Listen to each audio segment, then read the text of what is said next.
Hah?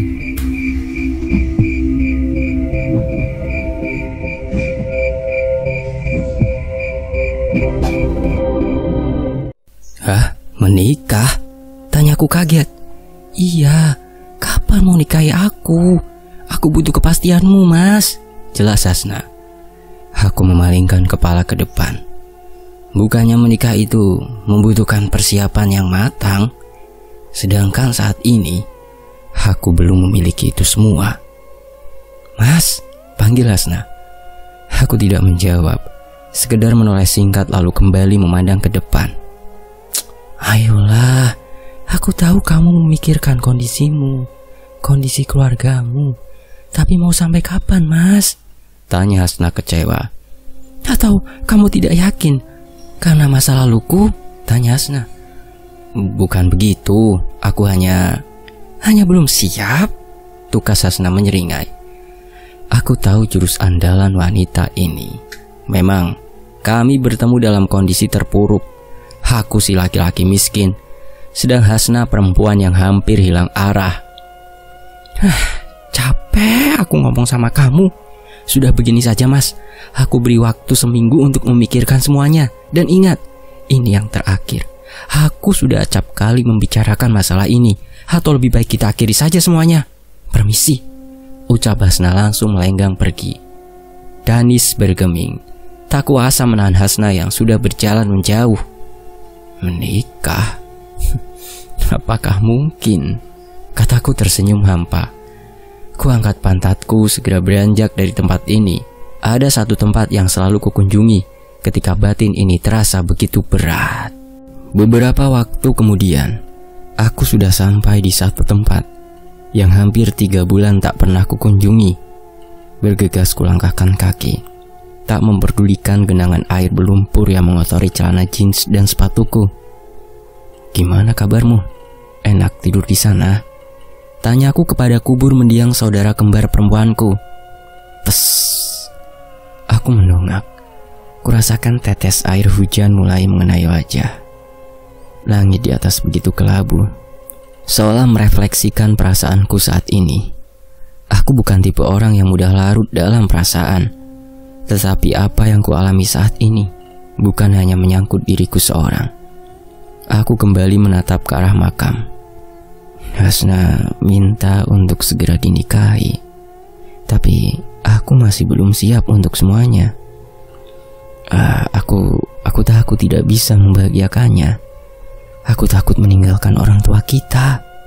Ucapku parau. Aku terus saja mengutarakan isi hatiku. Sudah tak terbendung lagi berapa banyak air mata yang turun dari mata ini. Di saat seperti inilah, aku tak perlu menyembunyikan semuanya. Biarlah perasaan ini tumpah, melesak keluar bersama air mata bercampur air hujan. Hingga aku merasakan air hujan seketika berhenti mengenai kepalaku. Moleh, wes wayah surup, kata seorang perempuan tua menyuruhku untuk pulang karena sudah mau waktu maghrib. Aku kaget, langsung bergerak mundur sampai jatuh terjengkang. Beruntung tidak ada batu nisan di belakangku. Siapa dia? Kenapa tak kusadari kehadirannya? Seorang wanita tua, berbalut baju kusam dengan rambut yang sepenuhnya memutih. Tanpa menunggu jawabanku, perempuan itu bergerak meninggalkanku dengan keterkejutan yang luar biasa. Assalamualaikum. Waalaikumsalam. Loh, kenapa kamu, Dan? Tanya ibu terkejut saat melihat tubuhku kotor penuh lumpur. Kepleset tadi, Bu, jawabku. Kepleset di mana? Kebiasaan kamu, sudah tua masih aja gak bisa hati-hati, omel ibu. Beginilah keluarga kecilku. Aku dibesarkan dari keluarga yang begitu sederhana. Bapak yang sekarang kupanggil ayah merupakan suami kedua dari ibuku. Sedang bapak kandungku, entahlah, aku tak tahu keberadaannya. Bahkan sedari kecil aku tak pernah melihat wajahnya. Saat kutanya ibu pun, dia selalu mengatakan kalau beliau sudah meninggal. Tetapi saat kutanya makamnya di mana, Ibu tak pernah memberikan jawaban yang pasti. Ayah tiriku, tenang, dia orang baik yang mau merawatku dan saudara kembarku hingga saat ini. Alah Minah, anak baru pulang kok diomelin. Danis, mandi dulu baru makan, ucap Ayah Hamid. Aku mengangguk, bergegas masuk ke dalam rumah dan langsung membersihkan tubuh yang penuh dengan lumpur. Selepas mandi, aku menghampiri mereka di ruang keluarga, berniat mendiskusikan perihal permintaan Hasnah. Beneran? Sudah siap? Tanya ayah dengan nada mengejek saat aku selesai menceritakan kegundahanku. Nggak tahu ya, gimana sih rasanya menikah? Tanyaku kepada ayah. Enak, hehehe. Kalau tahu enaknya seperti itu, dari SD mungkin ayah nikahi ibumu. Kekeh ayah. Nggak jadi ada aku dong ya, gerutuku. Kamu itu masih muda, bukannya ibu ndak merestui. Tapi apa tidak lebih baik kamu mematangkan keuanganmu dulu? Tanya ibu. Aku tak langsung menjawabnya. Itulah yang terjadi saat ini. Bukan aku tidak mau menikahi Hasnah, akan tetapi dengan kondisi ayah yang sudah tidak bekerja, sedang ibu juga hanya bekerja serabutan, membuatku berpikir sejuta kali untuk memutuskan. Aku ingat betul saat dimana Diana kejang di depan mataku. Ingatan bagaimana kami tidak bisa menyelamatkannya karena kondisi yang serba kekurangan. Jujur, aku tidak mau semua itu terulang. Meski Hasnah jauh lebih cukup dari materi, tapi sebagai laki-laki aku tak mau berpangku padanya. Hasnah ngasih kamu waktu 1 minggu kan? Tanya ibu. Aku mengangguk. Pikirkan baik-baik, ucapnya langsung beranjak dan mengelus kepalaku lembut. Aku diam cukup lama, terbenam dalam kekalutan. Andai aku punya banyak uang, mungkin semua ini tak akan terjadi kepadaku. Coba sini beritahu ayah, wetonnya si Hasnah, ucap Ayah Hamid. Buat? Tanyaku bingung. Iya, biar ayah tahu kamu itu cocok ndak sama Hasnah. Kalaupun ndak pas, nanti bisa dilakukan beberapa lelaku. Jelas ayah. Kuturuti saja. Ayah memang seperti itu. Ia selalu memperhitungkan semua dengan hal-hal berbau weton. Segera aku beri tanggal lahirnya. Biarlah ayah sendiri yang mencari weton pastinya. Sudah, jangan terlalu dipikirkan. Kamu mantap, ya nikahi saja toh. Ucap ayah langsung beranjak mengikuti ibu masuk ke dalam kamar. Kurubahkan badan di sofa tua ini. Rasanya begitu rileks. Semua otot seperti lepas dari tempatnya. Ku ambil gawai. Biasanya Hasnah selalu mengirimkan pesan di waktu seperti ini. Tetapi sepertinya ia benar-benar memberikanku waktu untuk berpikir. Ku terawang jauh ke belakang, mengingat setiap detail kenanganku dengan Hasnah. Sudah sekian lama aku menjalin hubungan dengannya. Berbagai macam kenangan indah muncul silih berganti, membuat bibirku tersenyum simpul. Tetapi itu hanya sementara. Ingatan lain datang sama cepatnya. Memori kelam di mana Hasnah meneriakiku dengan air mata yang terus mengalir. Salahku? Mau tahu di mana kesalahanku? Aku percaya denganmu, selalu menomorsatukan dirimu. Tapi apa? Di dalam pikiranmu hanya ada pekerjaan yang tak pernah menghasilkan itu. Ya, begitulah kalimat yang wanita itu ucapkan saat aku memergokinya memiliki hubungan dengan laki-laki lain. Marah? Tentu saja aku marah. Tetapi aku begitu lemah di hadapannya. Aku tahu masa lalunya, perjuangannya untuk melanjutkan hidup. Bahkan sudah tak terhitung berapa kali dia membantuku dalam kesulitan. Aku menghela nafas. Memang sepertinya aku harus meminta bantuan semesta untuk mencari jawaban dari kegundahan ini.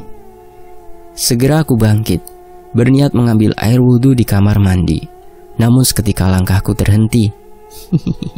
Cantik mbak, pasti Danis terpukau. Aku berbalik, menatap ke arah pintu kamar yang selama ini terkunci rapat.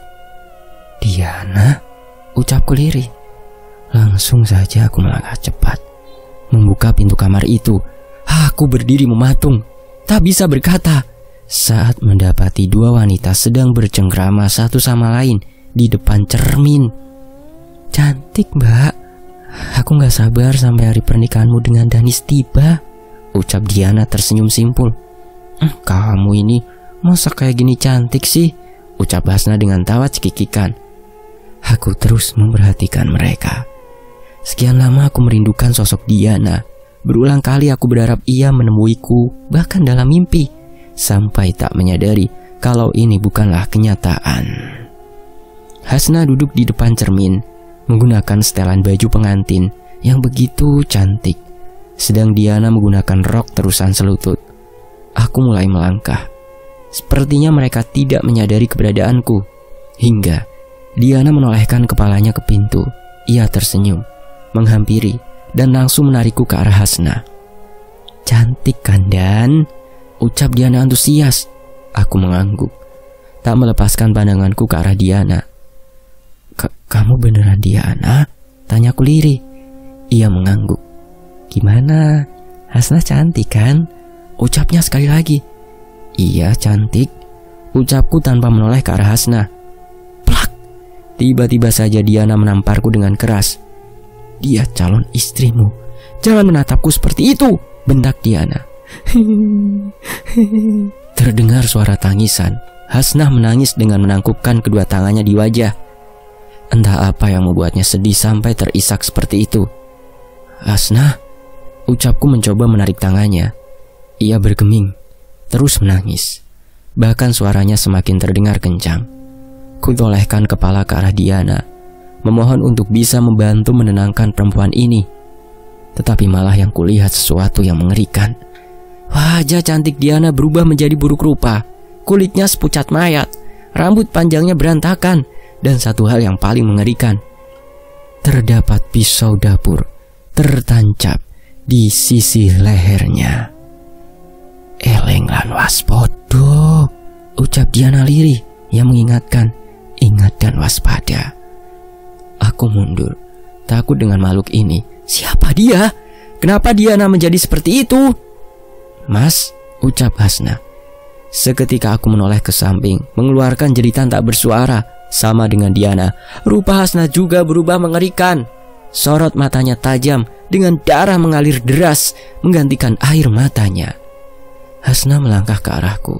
Ia menggelengkan kepalanya sambil mengangkat tangan busuknya, memintaku untuk mendekat. "Mas, kenapa? Kenapa selalu menghindar?" bisik Hasna parau. Aku menggeleng. "Mas, bukannya kamu ingin menikahiku? Kenapa terus menghindar?" tanya Hasna sekali lagi. "Ayo Mas, aku sudah mengharapkanmu." Mas, ucapnya membentak keras sekali. Sementara itu, aku mengerjap, mengedarkan pandangan dengan panik. "Astagfirullah, astagfirullah," ucapku langsung bangkit. Aku ambil gelas di atas meja, langsung kuminum banyak-banyak. "Apa artinya?" tanyaku kepada diri sendiri. Tak pernah selama ini aku memimpikan Diana. Kenapa dia hadir dengan kondisi seperti itu? Dan kenapa Hasna memakai pakaian pengantin? "Kenapa kamu?" tanya bapak tiriku saat ia masuk ruang keluarga. Segera ku ceritakan mimpi yang barusan ku alami. Ayah mendengarkan dengan ekspresi aneh di wajahnya. "Nah kan, barusan ayah hitung ini. Weton kalian itu ndak cocok. Kalau tetap mau menikah dengan Hasna, kita mesti melakukan ruatan," ucap ayah. Inilah yang tidak pernah kusukai dari ayah. Segala sesuatunya selalu disangkut pautkan dengan klinik. Entah itu hari lahir, mati, bahkan sampai ayam berkokok pun ia tafsirkan dengan hal tersebut. Wes, ndak perlu khawatir. Kasihan Hasna kalau kamu gantung seperti itu. Kamu pasti juga sakit hati toh kalau Diana diperlakukan seperti itu, tanya bapak. Aku menggeleng. Tanpa ragu ku ambil gawai yang terjatuh di lantai. Jariku dengan lincah menulis sebuah pesan singkat untuk Hasna. Kita menikah. Aku sudah memutuskan untuk menikahi Hasna. persiapan pernikahan dilakukan dengan cepat. Justru ayah Hamid yang terlampau antusias. Maklum, mungkin karena Hasna bakal menjadi calon mantu satu-satunya. Terlebih memang ayah begitu sayang denganku. Beberapa hari menjelang pernikahan, terjadi sedikit perseteruan antara aku dan ayah. Dia memaksaku untuk melakukan segenap ritual, tetapi aku masih tak setuju. Jelas, bagiku ritual seperti itu tidak ada gunanya sama sekali. Buat apa toh ya? Yang penting doanya. Urusan kedepannya itu kan sudah takdir Tuhan, ucapku. Loh, yo ini bentuk ikhtiar. Karena weton kamu dan Hasna itu ndak cocok, harus diruat biar tidak terjadi hal buruk, ucap ayah Hamid. Aku tidak percaya dengan hal seperti itu ya, ucapku enteng. Tampak raut wajah ayah begitu jengah. Untuk pertama kalinya, ia memandangku meremehkan. Sudahlah mas, ikuti saja saran ayah. Toh ritualnya juga tidak berat toh. Kan nanti aku juga ikut. Iya toh ya, ucap Hasna memandang ke arah ayah. Iya Dan, kamu itu kan anak ibu satu-satunya. Lakukan saja, toh demi kebaikanmu loh, imbuh ibu. Sungguh menyebalkan. Aku paling tidak suka dengan hal-hal seperti ini. Lihat saja mereka, di zaman modern masih percaya dengan hal-hal seperti itu. Tapi, ucapku, tapi langsung dipotong oleh Hasna. Mas, aku tidak mau loh anakku kena tulahnya, ucap Hasna sambil mengusap perutnya. Aku mengernyitkan alis. Anak? Tanya ibu mendahuluiku. Maksudnya nanti kalau kita sudah punya anak, ucap Hasna cepat. Kuhela nafas panjang. Hanya sekedar mengangguk.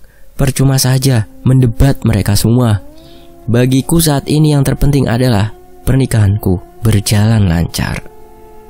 Beberapa hari kemudian, ayah sudah menyiapkan semua keperluan untuk ritual kami. Dia menjabarkan semua hal yang harus dilakukan selama ritual ruatan itu berlangsung. Beneran harus seperti ini? Tanyaku bingung. Ketika mendapati aku dan Hasna harus mandi di sendang dengan posisi tanpa busana. Ya benar, nanti kan terpisah tempatnya. Lagi pula ibu juga ikut kok. Iya toh nah, ucap ayah mantap. Iya, nanti ibu menyusul sama Pak Harno, sahut ibu. Pak Harno merupakan Pak Lek dari Hasna. Memang ayah dan Pak Harno orang itu setipe. Tak mau mendebat, malam itu kami bertiga segera memulai segenap ritual untuk memperlancar acara pernikahanku. Singkatnya, kami bertiga sudah berada di satu sendang tak jauh dari rumahku. Suasana tampak gelap, hanya penerangan remang dari bohlam lampu berwarna kuning dari bangunan di sisi sendang. Mas, ucap Hasna bergidik, merapatkan tubuhnya ke arahku. Wes, ayo, ucap bapak. Kami mulai melangkah, menembus jalanan becek di antara pepohonan jati yang menjulang tinggi. Tak bisa aku gambarkan perasaanku. Aku kesal sekali dengan hal seperti ini.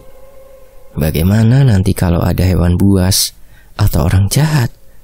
Lihat saja jalanan ini, berlumpur, bahkan kanan kiri hanya semak dan banyak pohon jati menjulang tinggi. Aku tersentak dan langsung menoleh ke belakangku. Ku telisik sekitaran, mencari hewan atau entah apa yang melewati sisi belakang tubuhku. Tak kulihat apapun, hingga mataku menangkap sesuatu yang aneh. Seperti kepulan asap tipis menguar dari dalam tanah. Kusipitkan mata, mencoba mengidentifikasi benda apakah itu. Tetapi justru yang kulihat tak pernah kubayangkan sebelumnya. Nafasku mulai cepat, ingin sekali memanggil bapak atau Hasna. Saat kepulan asap itu mulai memadat dan berubah menjadi siluet perempuan yang kukenali. Diana, ucapku lirih. Terus kuperhatikan sosoknya. Tidak mungkin itu Diana. Perempuan itu sudah meninggal beberapa tahun silam. Ingat, nanti kalau lihat sesuatu, hiraukan saja. Terutama untukmu dan Danis, ngapain kamu? Tanya ayah dari arah depan. saat menyadari aku masih diam memandang ke arah pepohonan. "Hei, kamu kenapa?" tegur ayah sambil menepuk pundakku. "Ya, sudah, mending kita pulang ya. Tadi di situ ada di..." ucapku mulai ketakutan. "Westo, kan ayah tadi bilang jangan dihiraukan. Anggap saja itu ujian untuk keberlangsungan pernikahanmu," kata ayah yang mulai menyeretku untuk segera mengikutinya. Sedang Hasnah hanya diam saja. Kepalanya tertunduk ke bawah, seperti takut melihat sekitarnya. Aku menggeleng. Benar kata ayah, tidak mungkin itu Diana. Sekali lagi ku tengok ke arah pepohonan, namun sepertinya sosok tersebut sudah hilang entah kemana. Dedemit kampret, umpatku langsung kembali melangkah cepat. Setibanya di sendang, mataku langsung menelisik sekitaran. Kuperhatikan ada bangunan kumuh yang sepertinya berfungsi untuk ruang ganti atau toilet. Ada pula batu besar di sisi lainnya yang berbatasan dengan sungai kecil yang mengalir deras. Sungguh, kalau bukan untuk pernikahan, aku tak bakal sudi melakukan ini semua. Ayah mulai melangkah menuju batu besar. Ia bergegas duduk bersila menghidupkan dupa serta kemenyan di atas anglo kecil. "Danis, sini, lepaskan semua pakaianmu," ucap ayah menyuruhku, dan beberapa saat diam dengan mulut komat kamit. Kuturuti permintaannya. Kulepaskan semua pakaian yang menempel, hanya menyisakan celana dalam saja. Dibilang semua ya semua toh cap bagus," tegur bapak. Aku menoleh ke arah Hasnah. Bukannya merasa malu, justru ekspresinya terlihat geli sambil menaik turunkan alisnya. "Halah, wong ya sebentar lagi jadi suami istri," ucap bapak yang tahu aku malu dilihat oleh Hasnah. "Balik badan," pintaku kepada Hasnah. Wanita itu terkikik, namun langsung membalikan badannya. "Gede juga," goda ayah terkekeh. Aku pulang ya, pulang nih aku," gerutuku jengkel, menutup area kemaluanku dengan kedua tangan. Sungguh sangat menyebalkan orang tua satu ini. Ritual dimulai. Aku bergegas duduk bersila di samping bapak. Bau asap dupa dan kemenyan membuat kepalaku begitu pening. "Ingat Dan, apapun yang kamu lihat abaikan saja. Paham? Apapun loh ya. Ritual ini digunakan untuk membersihkan karma yang ada di tubuhmu," ucap ayah tegas. Kembali ayah menghadap ke arah batu. Mulutnya komat kami tidak jelas. Tak pernah sekalipun aku melihatnya seperti ini. Ku tengok Hasnah di sisi lain sendang. Ia pun tampak ketakutan dengan melihat ke sekitaran dengan waspada. Masuk ke sendang, duduk bersila, pejamkan mata, pinta bapak. Aku mengangguk, segera masuk ke dalam sendang. Saat punggungku menyentuh air, aku hampir beranjak naik. Rasanya seperti ribuan silet yang ditorehkan di kulit. Dinginnya bukan main. Biur. Tubuhku menegang. Kurasakan tulang-tulangku berteriak ngilu saat ayah mengguyurkan air bunga dari atas kepala. Namun itu hanya berlangsung sesaat. Karena setelah beberapa guyuran, tubuhku terasa begitu ringan, ditambah rasa kantuk yang datang secara tiba-tiba. "Naik sini," pinta ayah. Ku tengok Hasnah yang sedang memperhatikan kami. Namun ada yang berbeda. Ekspresinya terlihat hampa. Bahkan saat aku beranjak dari air dengan kondisi tanpa busana, seolah ia tak peduli. "Sini cepat," ucap ayah membuyarkan lamunanku. Aku kembali duduk di samping ayah. Terus ku pejamkan mata, mencoba menahan rasa dingin yang begitu hebat. Entah apa yang terjadi. Saat kurasakan ada usapan lembut di rambut, kepalaku menjadi berat. Rasa kantuknya tak bisa kutahan. Ditambah aroma dupa dan kemenyan, membuat kesadaranku perlahan menghilang. Aku mencoba untuk tetap sadar dengan menggelengkan kepala. Namun semua sia-sia. Hal terakhir yang kulihat sosok Diana berdiri tepat di samping Hasnah sebelum semua menjadi gelap. Aku mengerja beberapa kali. Posisiku masih dalam keadaan terduduk, namun sepertinya tubuhku sudah disandarkan di batu besar. Kepala rasanya begitu berat. Entah sudah berapa lama aku tidak sadarkan diri. Ingin memanggil mereka, tetapi tenggorokan ini begitu kering. Ya, ucapku parau. Tidak ada sahutan. Mungkin mereka tak mendengar, karena teredam suara aliran air yang cukup kencang. Aku berusaha untuk bangkit, menopang tubuh dengan kedua lengan, tetapi baru separuh terangkat. Aku kembali terjatuh saking lemasnya. Cukup lama aku dalam posisi itu, berdiam diri agar tenagaku segera pulih, hingga kurasakan ada sentuhan dingin di rambutku. Kudongakkan kepala ke atas. Kukira ayah sedang duduk di sebelahku, namun nyatanya tangan itu berasal dari sosok perempuan yang duduk di atas batu. Diana, ucapku lirih. Sosok itu tidak menjawab, namun kepalanya menoleh perlahan ke arahku dengan suara aneh yang mendirikan rambut halus. "Ojo percaya," ucapnya parau sambil menjambak rambutku mengarahkan ke sisi sendang yang lain. Lalu ia berdiri, melangkah pelan tanpa mengeluarkan suara pijakan. Aku yang masih kaget hanya bisa melihatnya bergerak menjauh. Kemudian ia berhenti, menoleh ke arahku. Apakah dia menginginkanku untuk mengikutinya? Tidak, aku tidak mau. Dia bukan manusia. Bagaimana kalau nanti dedemet itu membunuhku? "Danis," ucap suara mirip Diana tepat di telingaku. Kugelengkan kepala. Aku tidak mau mengikutinya. Namun tubuhku berkehendak lain, seolah ada sesuatu yang menggerakkan yang memanduku untuk berdiri. Kakiku terus melangkah mengikuti wanita itu. Aku bingung. Kenapa ayah dan Hasna meninggalkanku sendirian? Di manakah mereka? Bahkan kali ini aku juga melihat makhluk aneh yang hilang timbul di permukaan sendang. Badannya bersisik, kepalanya seperti kadal dengan wajah mirip manusia. Ada apa ini? Kenapa banyak sekali makhluk mengerikan di tempat ini? Aku ingin pergi, tapi kenapa kakek ini tak bisa ku kendalikan? Hingga kulihat sosok Diana berdiri dekat dengan sisi sendang lainnya. Untuk apa dia menuntunku sampai ke tempat ini? Namun seketika mataku membulat saat mengikuti arah pandangannya. Kakiku tiba-tiba saja lemas. Ada perasaan menyesakkan yang muncul saat melihat orang yang sudah dianggap orang tua sedang bersenggama dengan calon istriku. Hatiku begitu keluh, ingin rasanya ke sana dan menghajarnya. Tetapi untuk melangkah pun aku tak sanggup. Namun ada yang jauh lebih aneh saat mendapati tubuh ayah tidak hanya basah oleh keringat, hampir separuh tubuhnya basah dengan cairan mirip darah. Bau amisnya bahkan sampai ke tempatku. Aku tak kuasa melihat itu semua. Tubuhku ambruk ke tanah. Bagaimana mungkin ayah dan Hasna bisa mengkhianatiku seperti ini? Sosok Diana tiba-tiba menarik kepalaku dengan keras. Rasanya begitu pusing. Mungkin tempurung kepalaku pecah saking kerasnya benturan itu. "Sadar," geramnya.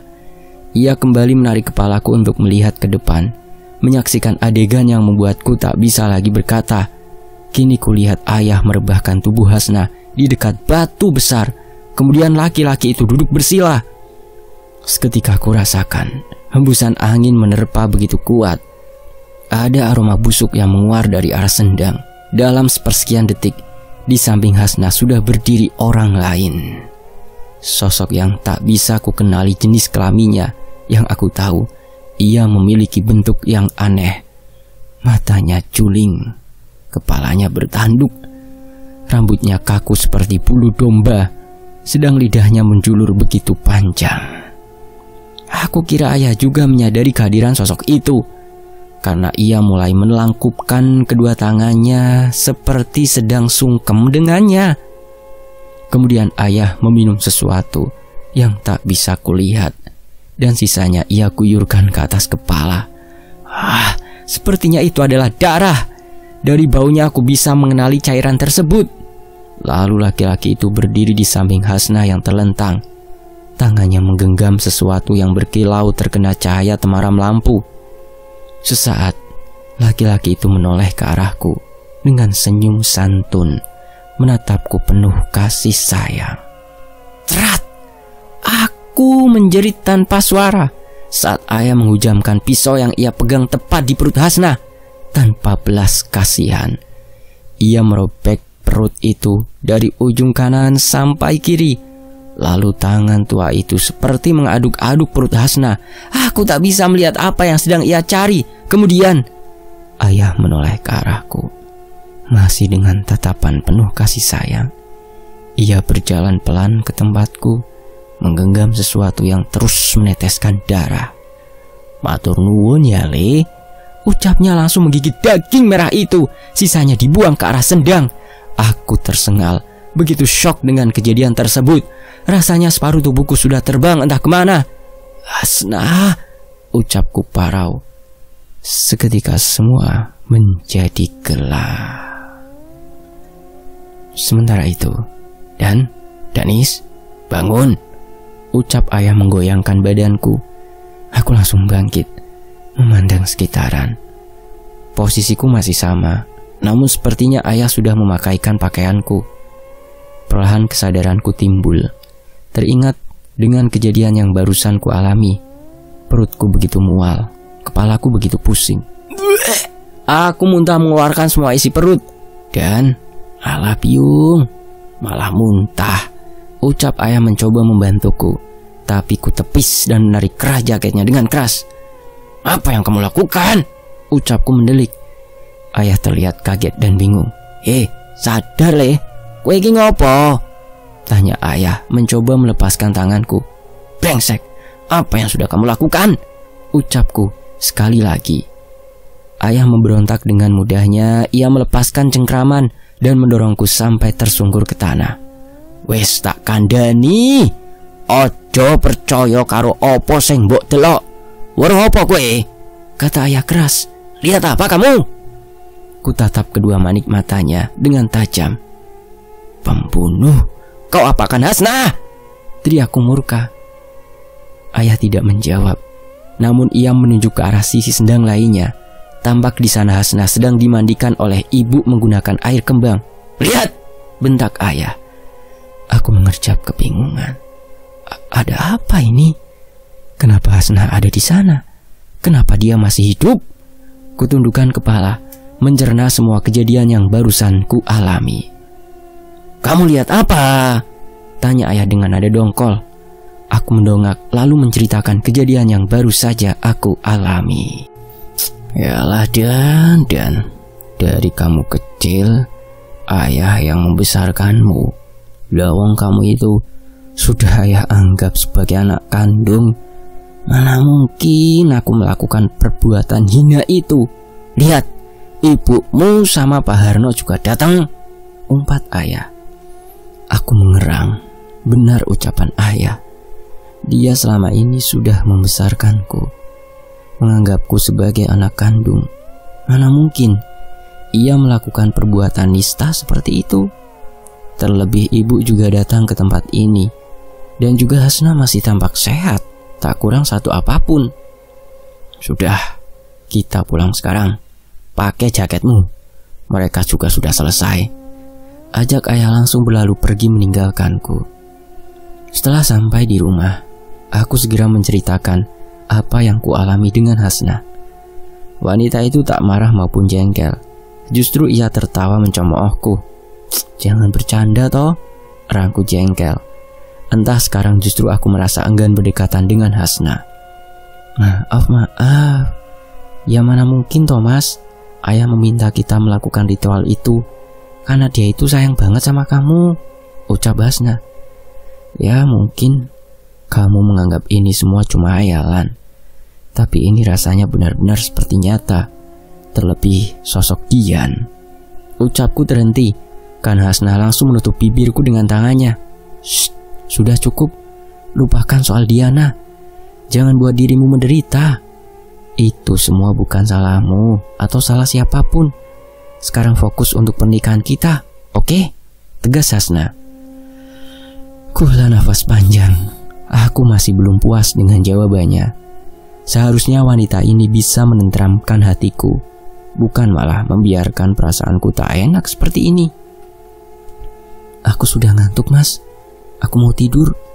Jaga kondisimu, jangan sampai sakit, ucap Hasna melangkah masuk ke dalam kamar ibuku.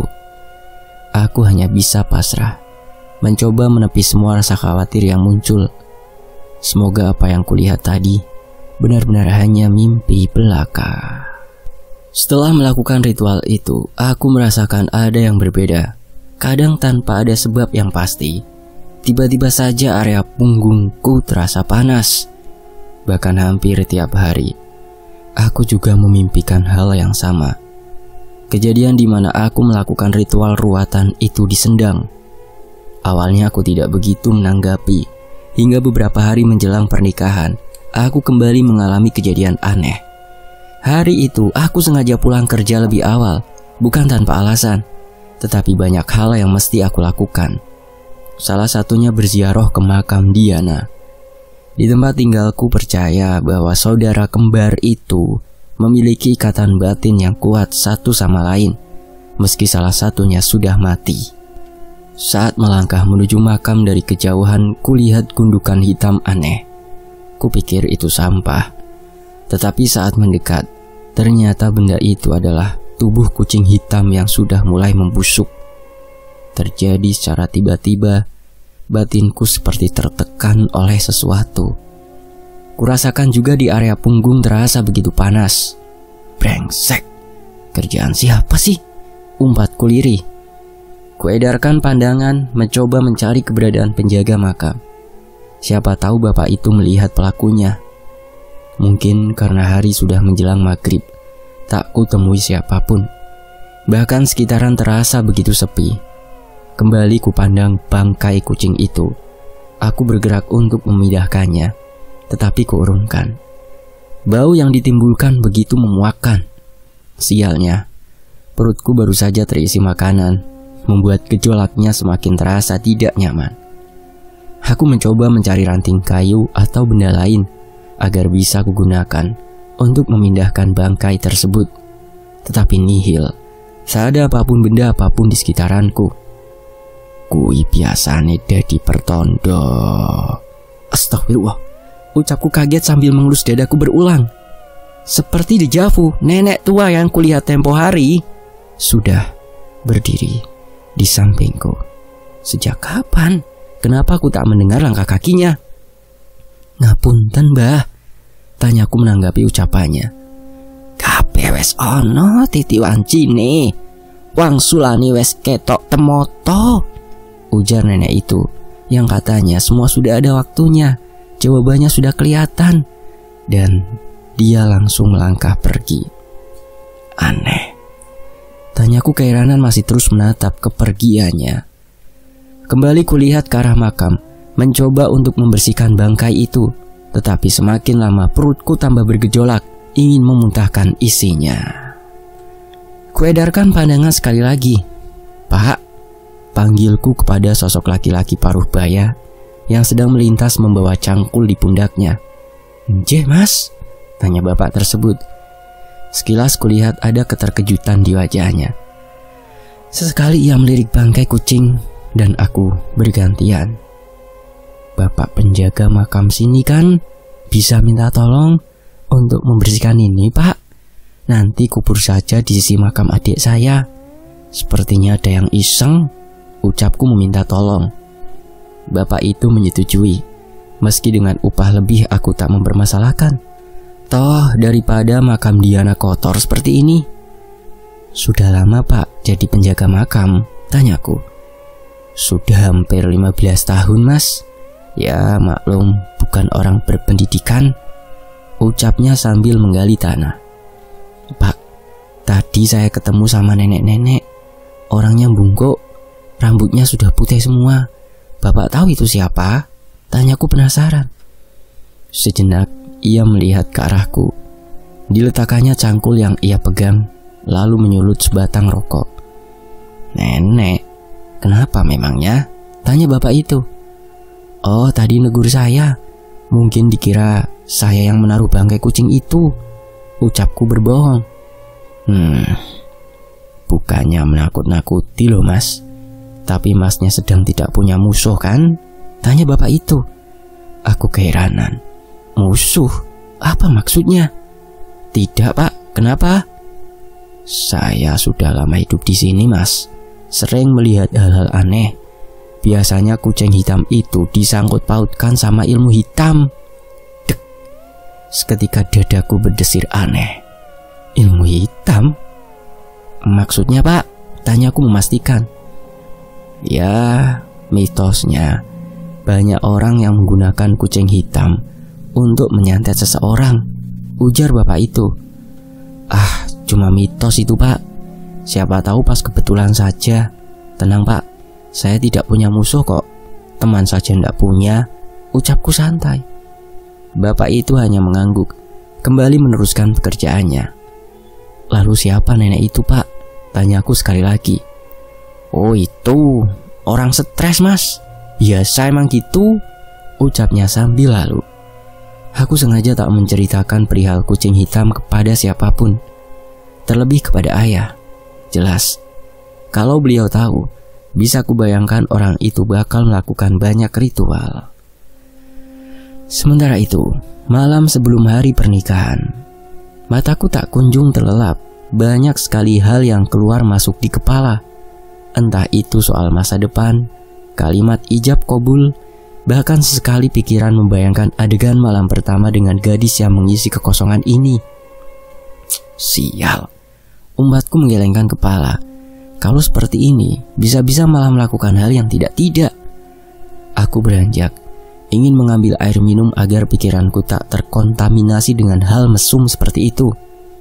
Tolong, aku tersentak kaget, memandang ke arah pintu. Suara siapa itu? Apa ayah dan ibu sedang bertengkar? Takut terjadi sesuatu, bergegas aku beranjak. Namun saat ku buka pintu kamar, suasana luar begitu sunyi. Sesaat ku perhatikan pintu kamar kedua orang tuaku, tetapi suara minta tolong itu tak kunjung terdengar lagi. Kula nafas, berpikir kalau itu hanya imajinasiku saja. Maka kuputuskan untuk kembali ke kamar. Bisa bahaya kalau aku sampai kesiangan atau kurang fit esok pagi. Klek. Seketika aku tolehkan ke arah sisi satunya. Jantungku mulai berdetak kencang saat melihat ke arah pintu kamar Diana.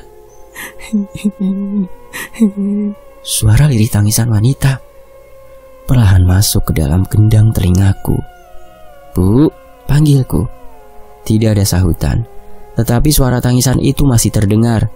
Perlahan kulangkahkan kaki, tidak berpikir sesuatu yang aneh. Kulangkahkan kaki, bergegas membuka pintu kamar Diana. Namun sekali lagi, tak kudapati apapun di sana. Kuhela nafas, kembali tanganku bergerak hendak menutup pintu. Danis. Seketika aku menoleh ke arah kamar. Kini kudapati ada seseorang yang meringkuk dengan kepala tertutup tangan dan kaki. Ibu, panggilku sekali lagi. Sosok itu tak menggubris. Ia terus terisak dengan suara yang begitu pilu. Kugelengkan kepala. Tidak mungkin itu Diana. Kenapa dia muncul lagi? Danis, tolong, ucapnya tanpa mengangkat kepala. Aku sama sekali tak bisa bergerak. Sekuat apapun aku mencoba, rasanya semua sendi yang ada di tubuhku mati seketika. Tap, krek. Tidak, tolong, tolong, ucap Diana. Aku tersentak, ingin menjerit sekuat tenaga saat melihat sosok makhluk mengerikan muncul tepat di belakang Diana. Tangannya hitam legam, tingginya hampir mencapai plafon rumah. Belum lagi suara desisan aneh yang menggaung, mengerikan. Dan pergi, tolong, ucap Diana menjerit histeris. Aku hanya bisa menggeleng. Diana sudah meninggal dunia. Kenapa bisa seperti ini? Apa yang sebenarnya sedang terjadi? Kowe. Terdengar suara geraman dari makhluk di belakang Diana, berbarengan dengan suara tulang leher yang dipatahkan sekuat tenaga. Kaget, aku langsung berlari ke arah pintu kamar orang tuaku. Sekuat tenaga ku gedor kamar itu, tapi tak ada sahutan sama sekali. Ya, ayah, ibu, teriakku panik. Ah, tolong! Terdengar suara cerita nyaring dari arah kamar Diana. Panik. Aku kembali masuk ke dalam kamarku, menguncinya rapat-rapat. Aku menyadari kebodohanku. Kenapa justru aku kesini? Kenapa aku tak keluar rumah dan meminta tolong kepada tetangga? Terdengar suara langkah kaki berat di balik pintu. Aku mundur, mencari benda apapun untuk kujadikan senjata. Namun hatiku kembali mencelos saat melihat ada sesuatu yang mengerikan di atas kasur. Sekuat tenaga ku coba untuk membuka pintu sambil berteriak meminta tolong. Tapi kenapa pintu itu tak mau terbuka? Hingga sosok di atas kasur itu bergerak perlahan. Separuh tubuhnya bangkit, lalu menatap ke arahku dengan senyum yang begitu mengerikan. Aku benar-benar syok saat melihat tubuhku sendiri berbalut kain kafan, menatap ke arahku dengan senyuman hampa di bibirnya. "Ojo," ucap pocong itu parau. "Astagfirullah, astagfirullah, astagfirullah!" teriakku begitu kencang. Aku menunduk, menelangkupkan tangan di atas kepala. Kenapa semua ini? Ada apa? Kenapa jadi seperti ini? "Danis, Danis, kamu kenapa?" Terdengar suara ibu dan ayah dari luar kamar. Mereka terus mengetuk pintu kamarku dengan keras. "Mas, Danis kenapa, Mas?" Terdengar suara ibu panik. "Minggir," kata bapak, dan priak! Pintu kamarku seketika terbuka dengan keras. Beruntung aku tak berada persis di depannya. Ayah dengan sekuat tenaga mendobrak pintu itu. "Astagfirullah, Danis," ucap ibu saat melihatku begitu ketakutan. Aku hanya menggeleng, tak berani membuka mata. Biar saja aku dianggap pengecut. Bayangkan saja melihat tubuh kalian terpocong seperti itu. "Ya, ambilkan minum ya," pinta ibu. "Astagfirullah, kamu kenapa, nak?" tanya ibu yang terus mendekapku. "Minggir, pergi, minggir," ucapku masih begitu ketakutan. "Ini ibu, Danis, buka matanya, lihat ini ibu," kata ibu mencoba menyadarkanku. Kubuka mata. Saat melihat wanita itu segera kudekap dengan erat. Aku sudah tak tahan lagi. Kutumpahkan semua beban yang selama ini kupendam sendiri. "Sudah, keluarkan semua. Jangan malu untuk menangis," kata ibu sesenggukan. Beberapa saat aku ditenangkan oleh ayah dan ibu. Baru setelah itu aku menceritakan semuanya. "Jangan main-main. Pernikahanmu tinggal beberapa jam lagi. Bahkan mungkin sekarang Hasna sedang menantimu," ucap ayah. "Tapi bagaimana kalau semua kejadian ini pesan untukku?" tanyaku bingung. Ayah menghela nafas panjang. "Ritual yang kita lakukan itu untuk membersihkan karma yang ada di dalam dirimu. Wajar kalau kamu melihat hal-hal aneh. Itu hanya refleksi yang ada di dalam dirimu. Ketakutan." Jelas ayah penuh penekanan. Kutolehkan kepala ke arah ibu, mencoba untuk mencari bantuan. Tapi beliau hanya menggeleng. Aku tahu, pasti dia tak akan percaya dengan semua ceritaku ini. "Ayahmu benar. Kamu seperti ini karena banyak pikiran. Sekarang, coba lepaskan semua. Jangan terlalu membebani dirimu sendiri," ucap ibu sedih. Kuhela nafas panjang, segera berbaring di sofa di ruang tamu. Aku enggan untuk tidur di kamar saat ini.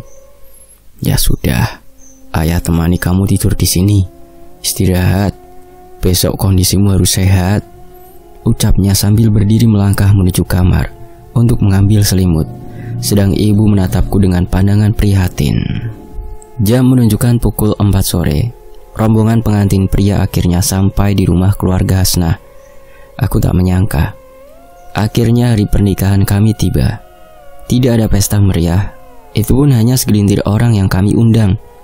Mengingat Hasna seorang yatim piatu. Mataku terus menyisir ruang tamu rumah itu. Mencari keberadaan Hasna. Rasanya tak terkira. Jantungku terus berdetak keras tak terkendali. "Wah, calon manten pria," ucap Om Harno segera menyalamiku. Aku hanya tersenyum sambil menjabat tangannya.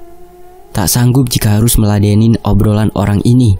Bukan aku tidak mau, tapi rasanya hanya ingin diam. "Nah kok pucat?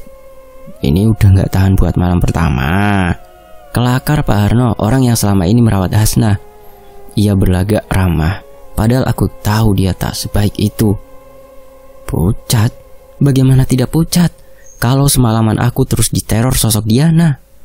"Gugup Om," ucapku singkat, dibarengi dengan gelak tawa orang-orang di sekitarku. "Tenang, rileks, jangan kaku gitu. Kita tunggu penghulunya. Nanti setelah ijab, baru boleh ketemu sama mantan perempuannya," ucap Pak Harno menepuk pundakku pelan. Kuanggukan kepala, segera meminta izin untuk kamar mandi. Di saat seperti ini kenapa perutku rasanya begitu mulas? Waduh, nganten prianya mules. Kelakar Pak Harno membuatku mendengus dan bergegas ke kamar mandi. Singkatnya, prosesi ijab kabul berjalan lancar. Meski kepalaku masih terasa begitu berat, tapi dengan sekali ucapan, kalimat sakral itu meluncur tegas dari bibir ini. Malamnya aku dan Hasna sedang berduaan di kamar tidur. Meski acara ijab kabul berlangsung singkat, tapi rasanya tubuh ini begitu lelah.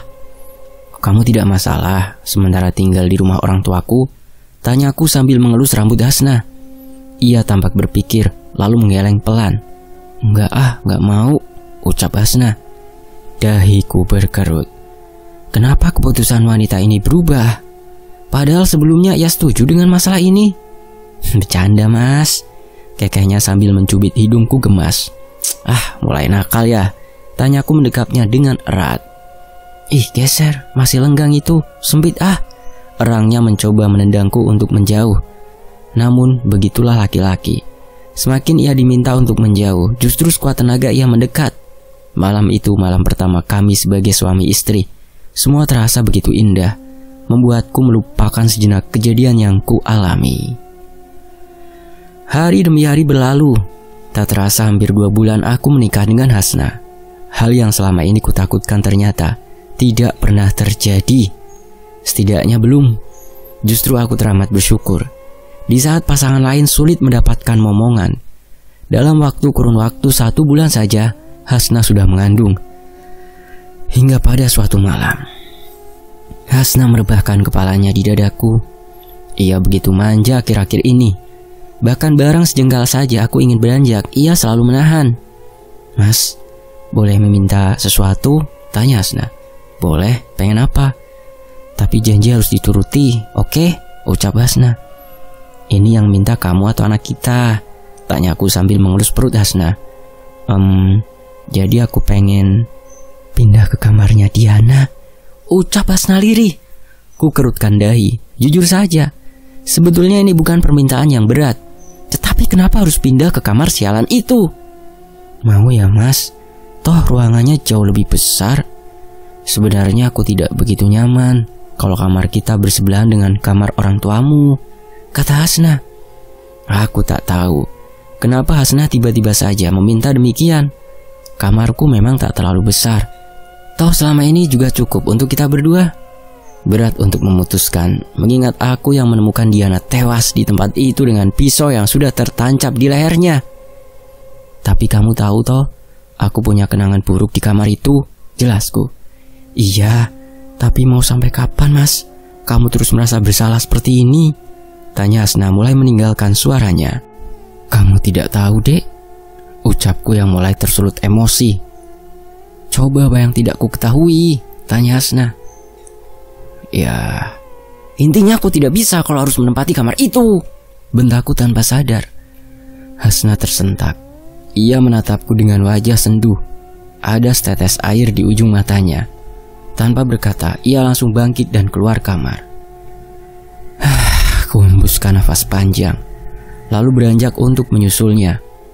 Kini kudapati kamar Diana sudah terbuka lebar. Aku tahu, pasti Hasna sedang ada di dalam sana. Aku sudah berada di depan pintu kamar Diana. Kulihat Hasna sedang tidur dengan posisi meringkuk menghadap ke dinding. Dek, sudah toh, yuk pindah ke kamar kita, ucapku mencoba membujuk Hasna yang terisak lirih. Astaga, kenapa wanita seperti ini? Kenapa mudah sekali menangis dan membuat bingung para laki-laki? Padahal masalah juga tidak besar. Hasna masih diam. Ia sama sekali tak menggubris kalimatku. Tapi kurasakan ada yang aneh dengan tubuhnya.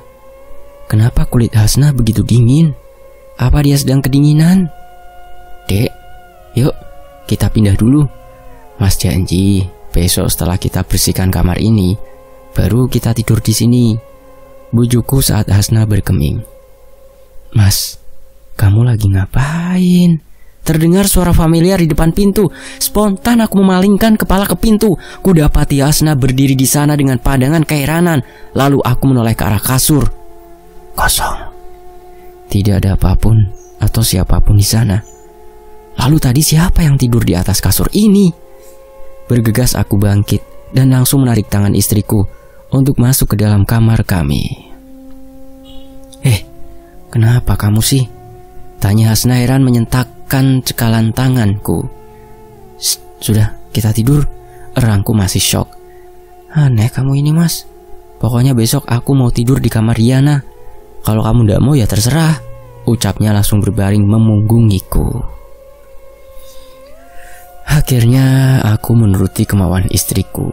Seharian aku membersihkan kamar Diana. Semua barang kepunyaannya kutaruh kardus dan kutempatkan di kamarku.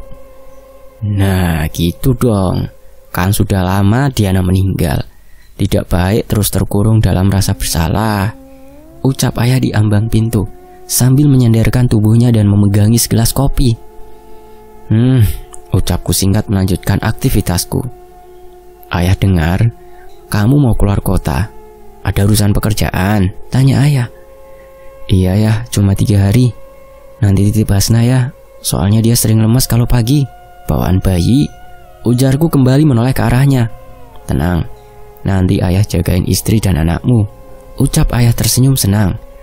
Aku mengangguk, lantas meneruskan memasukkan barang-barang Diana. Mas, itu pakaian Diana masih bagus-bagus. Jangan dimasukin kardus semua, biar aku pakai, kata Hasna yang ikut masuk ke dalam kamar. Janganlah, nanti aku keinget Diana kalau kamu juga pakai pakaiannya, kataku tak setuju. Sayang tahu, lihat ini aja masih bagus. Bener kan ya? Tanya Hasna mencari pembela. Terserah kalian saja, ayah ndak mau ikut campur. Ayah mau ke dapur mesra-mesraan sama ibu juga. Emang cuma kalian yang bisa begitu? Ucapnya sambil berlalu pergi. Aku hanya menggeleng. Kadang ayah memang seperti itu, seolah tidak mau kalah dengan anaknya. Mas, ini apa? Tanya Hasna saat membersihkan kolong tempat tidur. Aku maju, mencoba melihat apa yang Hasna tunjukkan. Raja? Tanyaku kaget. Ini pasti kerjaan ayah. Siapa lagi yang mempunyai benda-benda seperti ini? Toh tidak mungkin kalau ini milik Diana. Aku mencoba membuka lipatan kertas itu, namun seketika aku buang. Ada rasa panas yang menyengat kulit. Beruntung Hasna sedang memunggungiku, jadi ia tidak tahu kejadian barusan.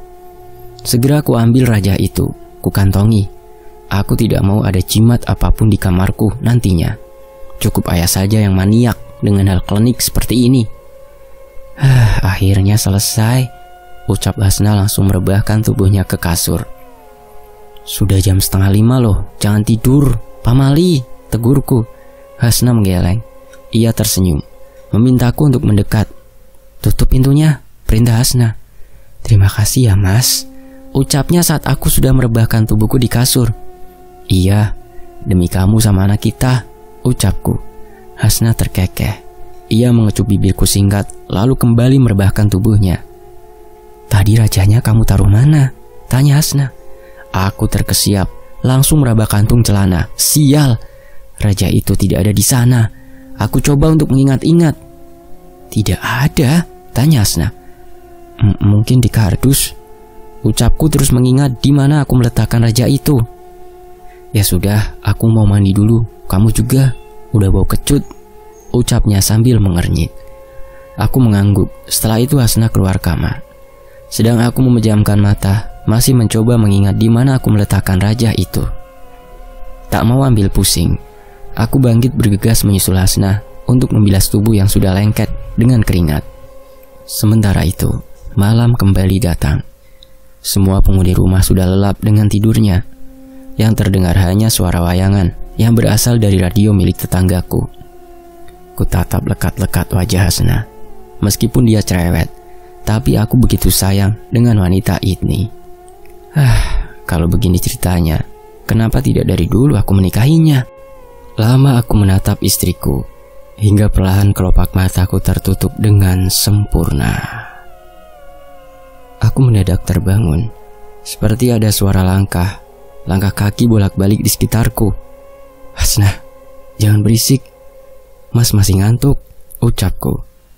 Tak ada sahutan, tetapi suara langkah kaki itu menghilang. "Nis, Danis, bangun." Terdengar suara lembut di telingaku. "Iya, kenapa nak?" jawabku tanpa membuka mata. "Danis, bangun!" ucap suara keras sekali di telingaku. Aku tersentak. Pandanganku langsung mengarah ke sekitaran. Tidak ada siapapun. Bahkan istriku masih tertidur pulas di bawah selimut. Saat aku hendak tidur kembali, terasa kandung kemihku begitu penuh. Awalnya aku malas untuk ke kamar mandi, tetapi semakin kutahan, rasanya malah membuat sakit. Dengan langkah berat, kupaksakan tubuh untuk berdiri. "Jam 2, ucapku lirih saat melihat ke arah jam dinding. Saat mencapai dapur, hatiku begitu dongkol saat mendapati pintu belakang belum tertutup sepenuhnya. Padahal tadi, sebelum ia masuk kamar, pintu itu sudah ia kunci. Aku bergerak, berniat untuk menutupnya. Namun seketika tanganku berhenti di tengah udara saat tercium aroma dupa. Ku perhatikan sekitaran, akan tetapi tak ada dupa yang menyala di tempat itu. Lalu ku buka sedikit pintu, memastikan kalau bau itu berasal dari luar rumah. Dan benar saja, beberapa meter di belakang sana, kulihat ayah sedang duduk bersila di bawah pohon, lengkap dengan dupa yang masih menyala. "Tumben," ucapku lirih. Meski selama ini ayah menyukai hal klinik, namun ia tak pernah sekalipun melakukan ritual di sekitar rumah. Rasa penasaranku muncul begitu kuat. Ingin aku ke sana, mencari tahu apa yang sedang dilakukan oleh laki-laki itu.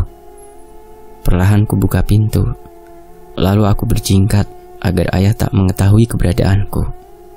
"Ayah!" batinku saat laki-laki itu terlihat memotong ayam. Kemudian darahnya ditaruh di panci milik ibu. Ayah duduk. Entah apa yang dilakukannya, aku tak bisa melihat dengan jelas. Yang ku tahu, laki-laki itu kembali menghidupkan dupa. Aku merasakan ada sentakan keras di punggungku. Rasa panas muncul sama seperti saat aku melakukan ritual tempo hari di Sendang.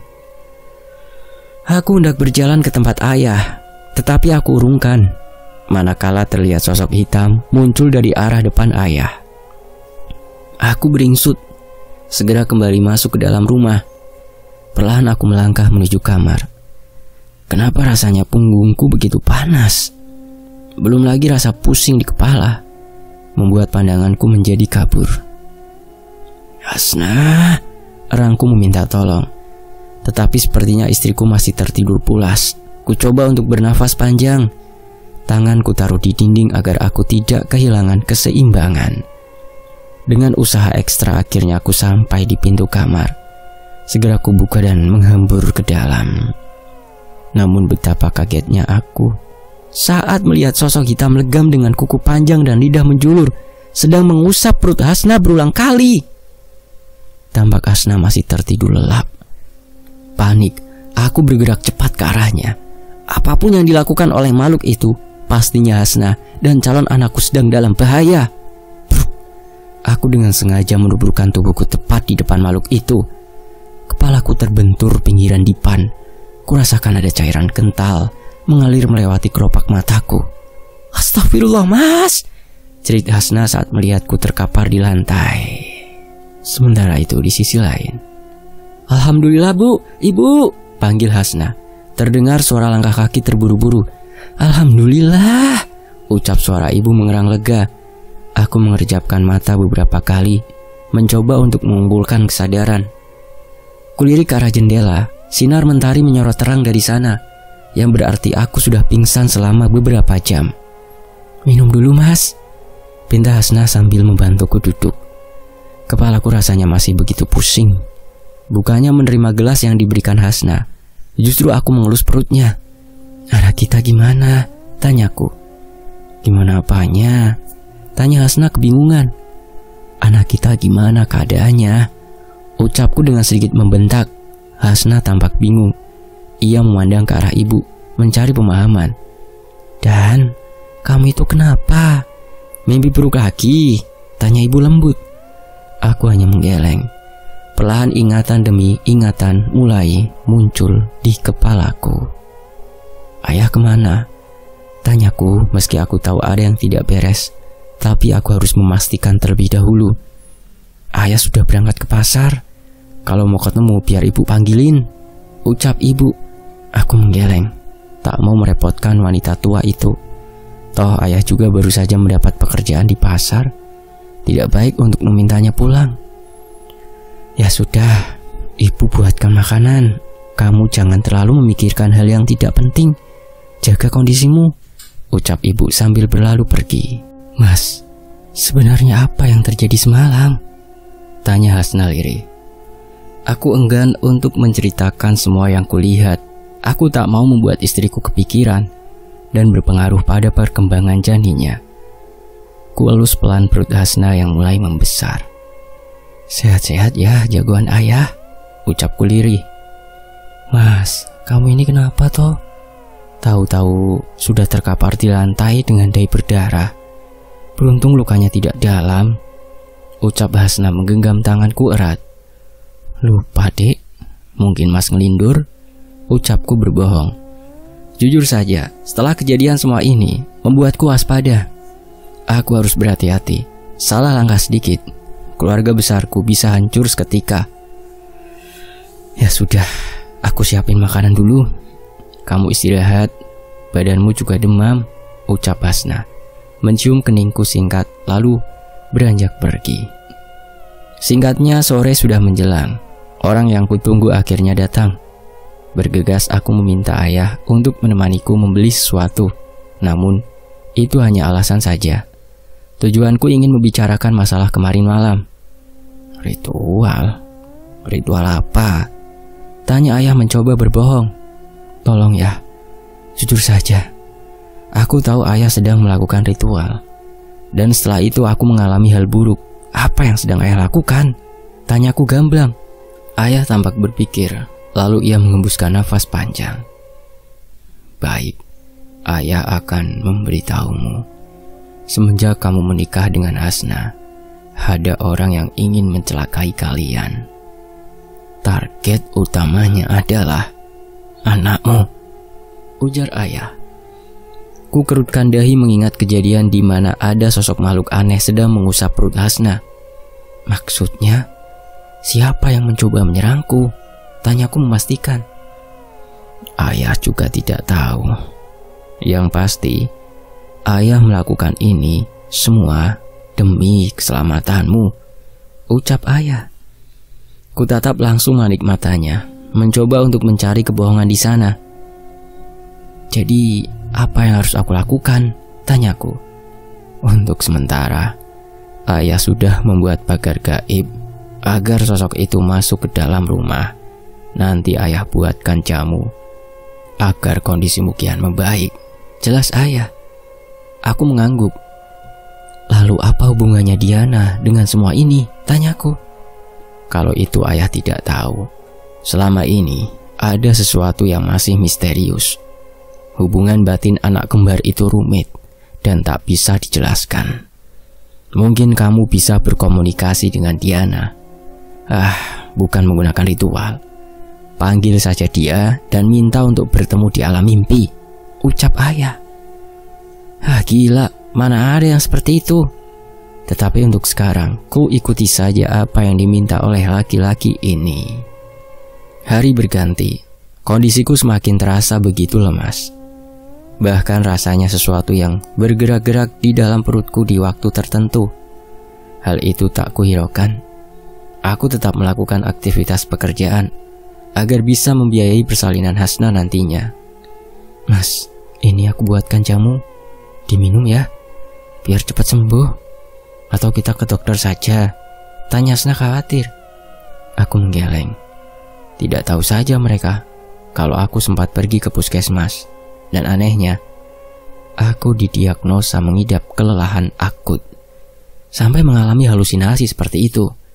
Tapi aku tidak yakin. Aku paham kondisiku. Semua berubah saat aku melakukan ritual di sendang itu. Selain itu, aku masih begitu penasaran dengan Diana. Hari ini aku berniat untuk mendatangi kuburnya. Siapa tahu dengan mengirim doa, ia bisa tenang dan tidak lagi menggangguku. Singkatnya, aku sudah duduk di depan makam Diana. Suasana begitu tenang. Semilir angin berembus menerpa wajahku lembut. Dengan khusyuk, aku melantunkan surat Yasin untuk kukirimkan kepadanya. "Wes oleh wangsulane." Terdengar suara perempuan serak di belakang itu yang katanya menanyakan, "Sudah dapat jawabannya?" Entah kenapa, kali ini aku sudah mempersiapkan diri. Ada keyakinan kalau sosok perempuan tua itu bakal muncul kembali. "Wangsulan punopo toh mbah?" tanyaku sambil berdiri menghadap ke arahnya. "Jawaban apa mbah?" Durung paham. Ojo diombe wedang sekolah nangan kai. Yen kowe karep ngerti sakabehane. Simbah omahe ning ngisor kono. Yen butuh apa-apa mampir. Ucapnya langsung berjalan menjauh yang katanya seperti ini. "Belum paham? Jangan diminum minuman dari laki-laki itu. Kalau kamu mau tahu semua kebenarannya, Simbah rumahnya di bawah sana. Kalau butuh sesuatu, datang saja." Aku bingung bagaimana nenek itu bisa tahu kalau selama ini ayah selalu membuatkanku jamu. Benar, setelah aku meminumnya, badan terasa ringan dan aku bisa tidur nyenyak. Aku berpikir keras, mempertimbangkan semuanya. Akhirnya aku memutuskan untuk mencari tahu semua kebenaran yang terjadi. Kulangkahkan kaki menuju ke arah gubuk kayu di tengah makam. Seram? Jelas. Di siang hari pun rasanya tempat ini begitu sepi. "Assalamualaikum, Mbah." Salamku sambil mengetuk pintu. "Waalaikumsalam. Mlebu le," sahutnya dari dalam. Aku mengangguk, bergegas masuk ke dalam rumah dan segera duduk di amben kayu. "Ngopo? Arep golek opo? Wangsulane wes ketok toh? Apa dulur wedokmu kurang ngenehi ngerti?" tanya nenek itu. "Wangsulan pun apa toh mbah?" tanyaku. "Kowe kuwi bocah lanang ra bakal percaya yen orang alami dhewe. Sudah, gini saja.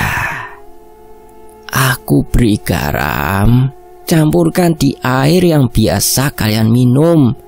Setelah itu cari bungkusan yang ditanam di belakang rumahmu.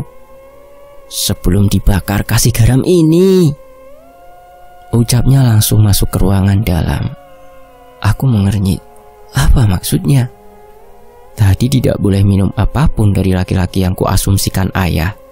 Sekarang diminta untuk menabur garam di minuman. Beberapa saat aku menunggu. Wes, ini bawa pulang. Gawanan mulai. Kalau sudah tidak kuat kesini lagi oleh. Kasihan saudaramu nangis terus. Ucap nenek itu langsung menggiringku pergi keluar gubuknya. Tak bisa ku tolak. Aku hanya mengiyakan. Sungguh aneh, tapi tidak ada salahnya untuk mencoba. Toh garam memang bisa digunakan untuk menetralisir energi negatif. Malamnya, aku sengaja untuk pura-pura meminum jamu yang dibuatkan oleh ayah. Sementara tadi sore, garam yang diberikan nenek itu juga sudah kucampurkan ke teko berisi air minum. "Udah diminum?" tanya Hasna. Aku mengangguk, menyerahkan gelas bekas jamu yang sudah kosong. Padahal isinya aku buang keluar jendela. "Ya sudah, istirahat dulu, biar lekas sembuh. Kalau tidak, terpaksa aku membawamu ke dokter," ancam Hasna. Aku mengangguk, lalu pura-pura menggeliat dan merebahkan tubuhku ke kasur. Lama aku menunggu, tak terjadi apapun. Bahkan sepertinya Hasna juga sudah terlelap di sampingku. Niat hati ingin mencari bungkusan yang disebutkan nenek itu setelah semua tidur. Malah bodohnya aku pun ikut ketiduran. Hingga aku mendengar kembali suara Diana berbisik keras di telingaku. Danis. Aku langsung membuka mata. Ku tengok ke samping, ternyata Hasna sudah tidak ada. Pikirku mungkin dia sedang ke kamar mandi. 15 menit berselang. Wanita itu tak kunjung kembali ke kamar. Khawatir terjadi sesuatu, kulangkahkan kaki untuk mengeceknya. Selain itu aku juga berniat mencari bungkusan yang dimaksud. Suasana di luar kamar begitu sepi. Wajar, jam sudah menunjukkan pukul 2 dini hari. Perlahan kulangkahkan kaki agar tak menimbulkan suara. Saat ku tengok ke arah dapur, tak ada seorang pun di sana. Namun sayup aku mendengar ada 2 orang sedang bersih tegang di luar rumah. Aku mengendap, penasaran. Siapakah orang-orang itu? Gila kamu, ini anakmu. Aku pura-pura mau menikah dengan Danis agar tidak terbongkar semua. Sekarang kamu mau menumbalkan anak ini? Aku tersentak. Tubuhku terasa begitu lemas. Aku mencoba berpegangan pada pintu agar tubuhku tak ambruk ke lantai. Shh, jangan keras-keras. Sabar. Yang penting Danis meninggal dulu seperti saudaranya. Sudah lama aku menanti kesempatan ini biar ilmuku sempurna, kata ayah lirih.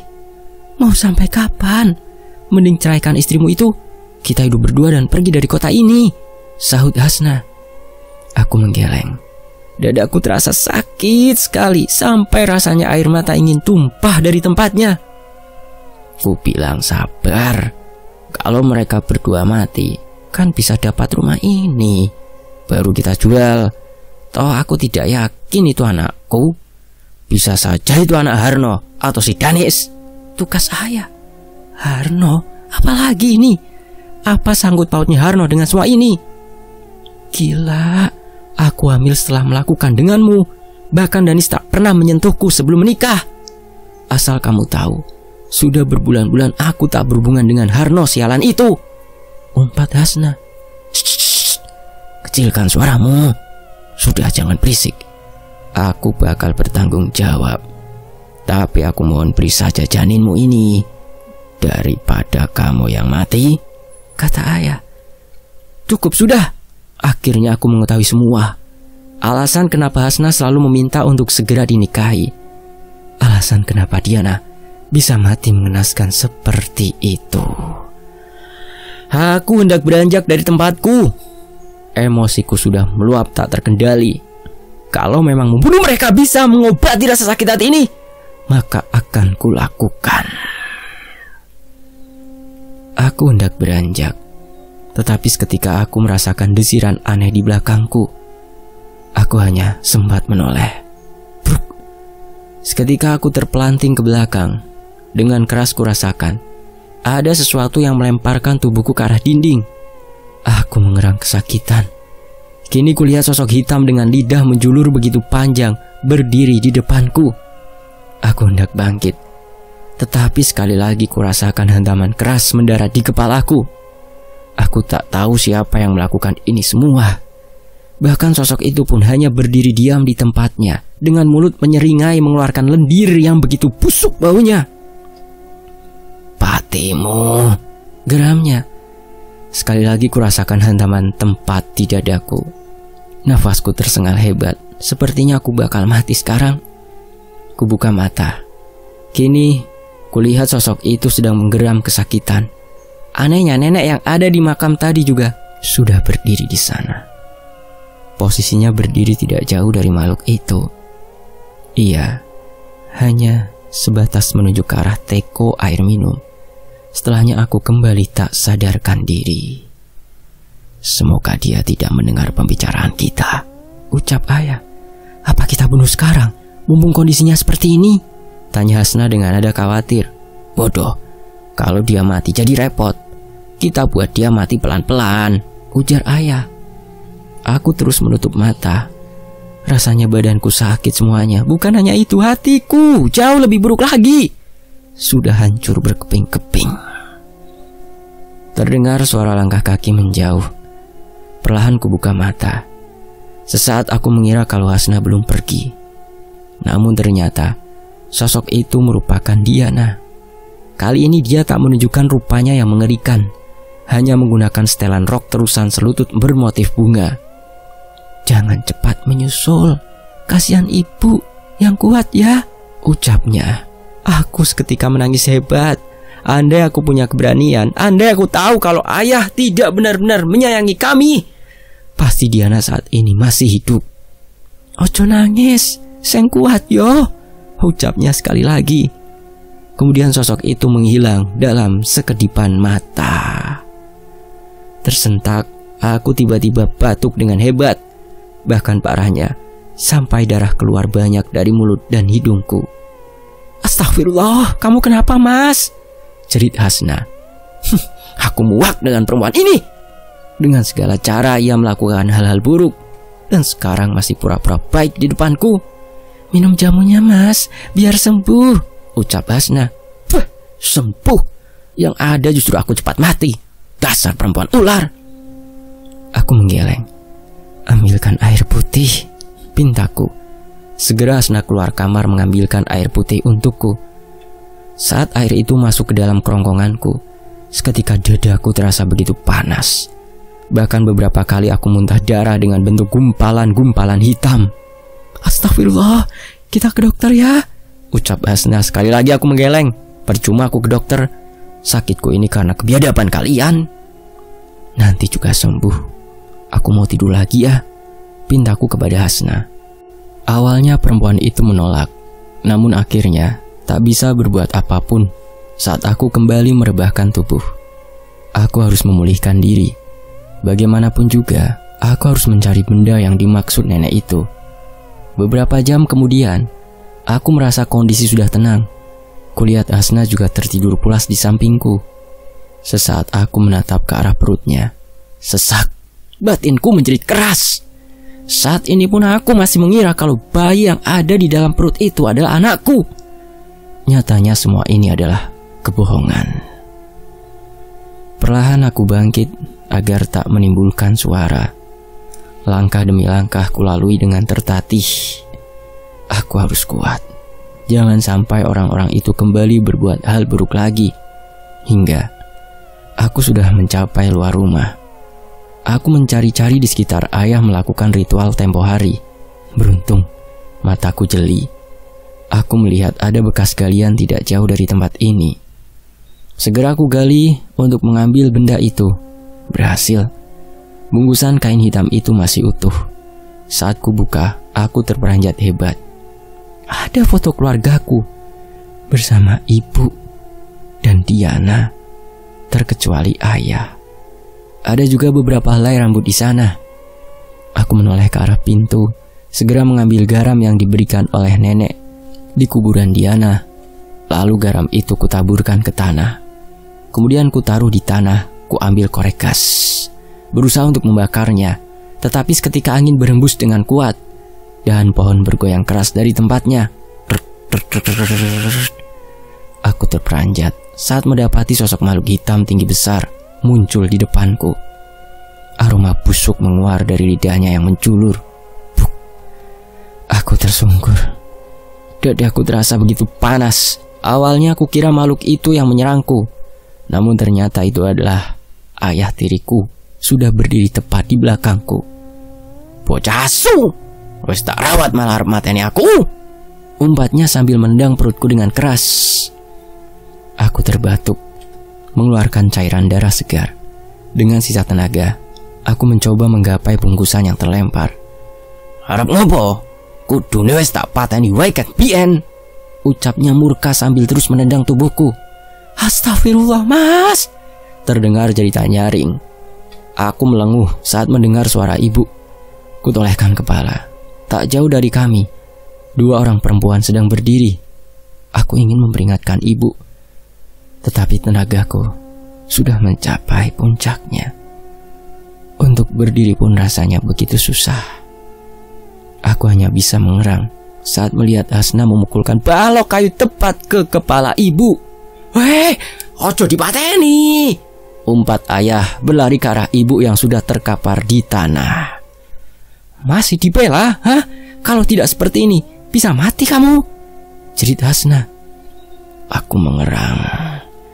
Kemarahanku kembali bangkit. Aku mencoba untuk merangkak, mengambil bungkusan hitam saat mereka bertengkar. Tepat sekali lagi, kurasakan ada tekanan hebat di dadaku. Aku lupa dengan makhluk hitam itu. Kurasakan tubuhku dibalikan oleh seseorang. Ayah berdiri di atasku dengan tatapan menghina. "Yo, aku yang membunuh Diana. Kalau saja dia menurut dan tidak minum obat penggugur kandungan, mungkin saat ini dia masih hidup," ucapnya keji. Saking marahnya, aku hanya bisa mengeluarkan air mata. Berkali-kali ayah mengujamkan pukulan tangannya ke wajah dan perutku. Aku sudah tidak kuat. Sekali lagi, ku kerling ke arah bungkusan hitam itu, dan yang kulihat, Diana berdiri di sana dengan wajah muram. Entah kekuatan dari mana, tanganku menggapai sekitaran. Dengan usaha terakhir, aku ambil kayu itu dan langsung menusukkan tepat di mata ayah. Laki-laki itu menjerit keras. Aku sudah tidak ada waktu lagi. Bahkan kulihat Hasna juga mundur ketakutan. Entah apa yang sedang ia lihat. Aku merangkak menuju bungkusan itu. Ku ambil dan segera kubakar dengan korek yang ada di dekatnya. Sungguh aneh. Bungkusan itu terbakar hebat layaknya aku membakarnya menggunakan bensin. Terdengar suara raungan kesakitan. Kulihat ayah menggelepar, sedang Hasna memegangi perutnya dan menjerit keras. Hal terakhir yang kuingat, Diana berjalan ke arahku. Dia menangis dan memintaku untuk tetap hidup. Di sisi lain, aku terbangun di ruang yang begitu terang. Sesaat aku mengira diriku sudah mati. Namun, lambat laun terdengar suara dari berbagai arah. "Alhamdulillah," erang ibu lega. Beliau langsung memelukku erat. Tangisnya begitu keras. Aku hanya bisa mengelus punggungnya. "Maafkan ibu," ucap ibu setelah sedikit tenang. Aku mengangguk. Meski perasaanku begitu hampa, teringat akan semua memori indah yang kulalui dengan ayah dan Hasna, tetapi tak menyurutkan rasa sakit pengkhianatan mereka. "Jangan pikirkan apa-apa dulu. Fokus dengan kesembuhanmu," ucap ibu. Aku mengangguk, kembali memejamkan mata, mencoba menguatkan batinku. Hari berlalu. "Hasna di mana sekarang, Bu?" tanyaku kepada ibu. Setelah aku cukup kuat, ibu menceritakan semua kejadian malam itu. Kupikir tidak ada tetangga yang mau menolong karena aku tak pernah berinteraksi dengan mereka. Namun beruntung, ada salah seorang yang mendengar keributan yang terjadi. "Ayah, dia di rumah sakit lain. Kondisinya jauh lebih buruk. Tubuhnya tak bisa digerakkan sama sekali. Kalau soal Hasna," kata ibu. "Hasna kenapa, Bu?" "Dia menjadi seperti orang edan, gila," katanya tetangga. "Dia mengalami keguguran. Andai ibu tahu kalau ayah punya ambisi untuk menjadi orang yang sakti mandraguna, mungkin ibu sudah ceraikan dari dulu," ucap ibu menyesal. Sakit? Tentu aku masih merasa sakit. Bahkan aku tak menyangka hal seperti ini terjadi kepadaku. Namun, lambat laun, aku mulai mencoba untuk berdamai dengan semuanya. Beruntung kami tidak dipolisikan. Bahkan aku baru tahu, ternyata sudah menjadi rahasia umum kalau ayah tiriku memang seorang dukun. Hasna? Aku tak tahu keberadaannya. Karena setelah pulih, aku dan ibu memutuskan untuk pindah ke pulau seberang untuk memulai hidup baru. Selesai. Demikianlah Wangsulan, sebuah kisah dari Netra Kala @Netra Sandekala. Terima kasih untuk penulisnya, terima kasih untuk teman-teman yang sudah menyimak sejauh ini di Fakta Sejarah. Saya pamit undur diri, mohon maaf kalau ada salah kata. Wassalamualaikum warahmatullahi wabarakatuh. Sampai jumpa di kisah lainnya. Tetap di Fakta Sejarah. Alhamdulillah.